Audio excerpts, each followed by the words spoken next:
Item ಯಾವುದೇ ಇರಲಿ try ಮಾಡಿ ಆಚಿ ಚಿಕನ್ ಮಸಾಲಾ. ನ್ಯಾಯಾಂಗ ವ್ಯವಸ್ಥೆಯಲ್ಲಿ ಕೆಲಸ ನೀಡುವ ವಂಚನೆ ಪ್ರಕರಣ ಇದು. ಜೈಸನ್ ಮತ್ತು ಲೆವಿನಾ ದಂಪತಿಯಿಂದ ವಂಚನೆಯಾಗಿದೆ. ಸಿಸಿಬಿ ತನಿಖೆಯಲ್ಲಿ ಜೋಡಿಯ ವಂಚನೆಯ ಪುರಾಣ ಬಯಲಿಗೆ ಬಂದಿದೆ. ಏನಿದು ಪ್ರಕರಣ, ಡೀಟೇಲ್ ಆಗಿ ನೋಡ್ತಾ ಹೋಗೋಣ.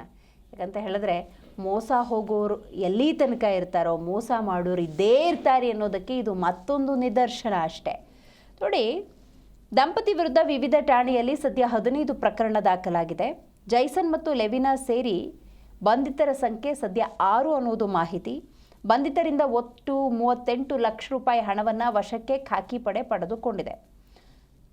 ಪ್ರೊಸೆಸರ್, ಸರ್ವೇಯರ್, SDA, FDA ಚಾಲಕರಿಗೆ ಅಂದರೆ ಈ ಥರದ ಕೆಲಸವನ್ನು ಕೊಡಿಸೋದಾಗಿ ಹಣವನ್ನು ವಸೂಲಿ ಮಾಡಿದ್ದಾರೆ ಇವರೆಲ್ಲ ಬಂಧಿತರು, ಆರೋಪಿಗಳು.